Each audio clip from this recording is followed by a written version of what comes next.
నియోజకవర్గం మంతినిపట్నంలోని జిల్లా బీజేపీ కార్యవర్గ సమావేశానికి జిల్లా అధ్యక్షులు చంద్రపట్ల సునీల్ రెడ్డి అధ్యక్షతన నిర్వహించడం జరిగిందని ముఖ్య అతిథులుగా రాష్ట్ర ప్రధాన కార్యదర్శి దుగ్గ్యాల ప్రదీప్ కుమార్, పెద్దపల్లి పార్లమెంట్ అభ్యర్థి గోమాస శ్రీనివాస్ పాల్గొన్నారు.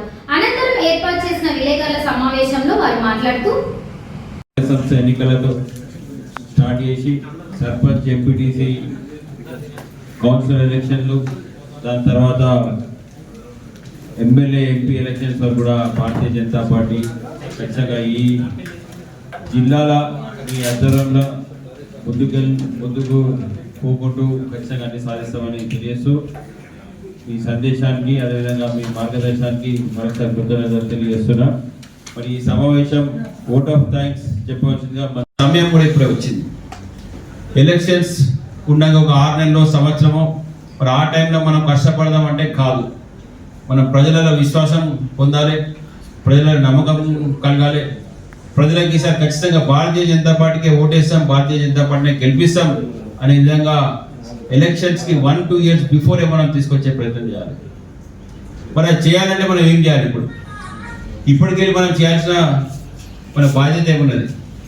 ఇప్పటికెళ్ళి మనం ఏ విధంగా పార్టీని ముందుకు తీసుకుపోవాలి, ఇప్పటికెళ్ళి మనం దీన్ని ఏ విధంగా నిర్మించుకోవాలనే ఆలోచన చేయాల్సిన అవసరం చాలా ఉంది. అన్నిటికంటే ముఖ్యం భారతీయ జనతా పార్టీ పెద్దపల్లి జిల్లా అనగానే ఈ పెద్దపల్లి జిల్లా భారతీయ జనతా పార్టీ గ్రూపులు ఉంటాయి. మరీ ముఖ్యంగా చెప్పాలంటే మా ఆరుమూల పోషన్న గారు 418 వాగ్దానాలు అని చెప్పాడు. పోషన్న 418 కాదు, 420 420 సర్కార్ రేవంత్ రెడ్డి గారు 420 సర్కార్ లో ఉన్నటువంటి ఈ మంత్రి ఎమ్మెల్యే ఒక్కటి. కాబట్టి ఈ మంత్రి ఎమ్మెల్యే గారు ఏదైతే అసెంబ్లీ ఎన్నికల కంటే ముందు Congress party manifesto committee chairman గా ఉండే ఈ 420 ఏదైతే వాగ్దానాలు చేసినటువంటి కమిటీకి నాయకులైన. కాబట్టి ఈ యొక్క 420 వాగ్దానాలతోని తెలంగాణ ప్రజలని నమ్మించి నమ్మక ద్రోహం చేసి మోసం చేసి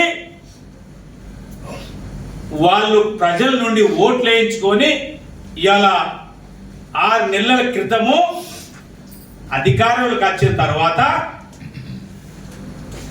4వ నెల తర్వాత 5 నెలల తర్వాత మళ్ళీ పార్లమెంటరీ ఎన్నికలు 18వ లోక్సభ వస్తే ఆ లోక్సభ ఎన్నికలలో ఈ రాష్ట్రంలో 35% ప్రజలు ఓట్లేసి మనల ప్రతిపక్షంగా బాధ్యతలు పెట్టిరు. కాబట్టి ఈ నాయకులందరూ చెప్పినటువంటి ప్రతి మాటని మీరందరూ మేమందరం ఏకీభవిస్తూ మనము పోరాటం చేసి 420 మోసాలు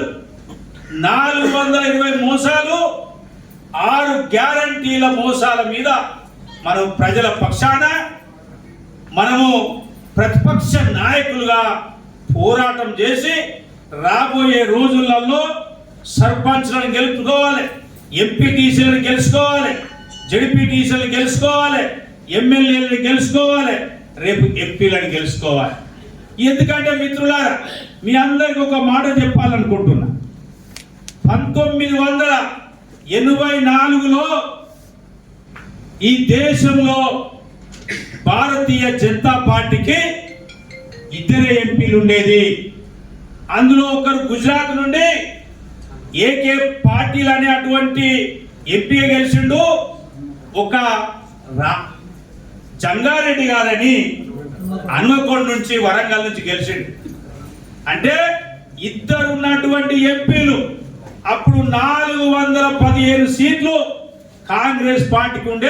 అందరూ కూడా నిమిషంలో చేర్చుకుంటారా, లేకపోతే ముఖ్యమంత్రి పీఠం ఏదైతుందో, సీట్ ఏదైతుందో దాన్ని పీకేసినందుకోసం ఈ ప్రొసిషన్ అడిదిక్కు మరలించబడ్డారు అంటే అప్పుడు భయపడి నిమిషంలో చేర్చుకొనేసి గ్లూకోజ్ ఇచ్చేసి మరి ఆ యొక్క జడ్సన్ కాపాడేందుకోసం ప్రయత్నం చేసిండ్రు.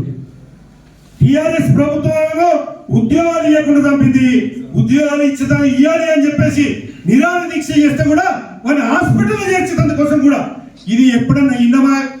ఏ దేశంలో ఉన్న ప్రజాస్వామ్య దేశంలో ఇది ఉన్నమా? పూర్తి పీక్ స్టేజ్ పోయింది. ఇట్లాంటి నేను 100 చెప్పగలుగుతా. ఈ రోజు నిరుద్యోగ సమస్య ఒకటే కాదు, రైతులకు ఈ రోజు 2 పంటలు అయిపోయినాయి. 500 బోనస్ ఇస్తా ఉన్నారు. ఇదే పెద్దపల్లి పార్లమెంట్ లో, పెద్దపల్లి జిల్లాలో ఏ ఒక్క గ్రామంలో ఒక్క రైతుకు 500 బోనస్ ఇచ్చినా కూడా మనం పోటీ చేయకుండా తప్పుకున్నాము. కాంగ్రెస్ మరి ఇచ్చి ఉంటే ఓకే మీరే తీసుకోండి, ఇయ్యకుండా మీరు తప్పుకునేందుకు సిద్ధంగా ఉన్నారా? ఈ రోజు కాంగ్రెస్ పార్టీ ఈ రోజు చెప్పాల్సినటువంటి అవసరం ఉంది. ఈ కార్యక్రమంలో రాష్ట్ర కౌన్సిల్ మెంబర్ కొండపాక సత్యప్రకాష్, రాష్ట్ర కార్యవర్గ సభ్యులు పర్వతాలు, గోటిముక్కుల సురేష్ రెడ్డి, హనుమంత్ గౌడ్, మాజీ జెడ్పీటీసీ చెల్ల నారాయణ రెడ్డి, కందుల సంధ్యారాణి, సీనియర్ రాష్ట్ర నాయకులు అరుముల్ల పోచం, కాత్యం వెంకటరమణ, ఆదిరెడ్డి, అన్ని నియోజకవర్గాల కన్వీనర్లు, కో కన్వీనర్లు, మండల అధ్యక్షులు, ఇన్ఛార్జ్లు తదితరులు పాల్గొన్నారు.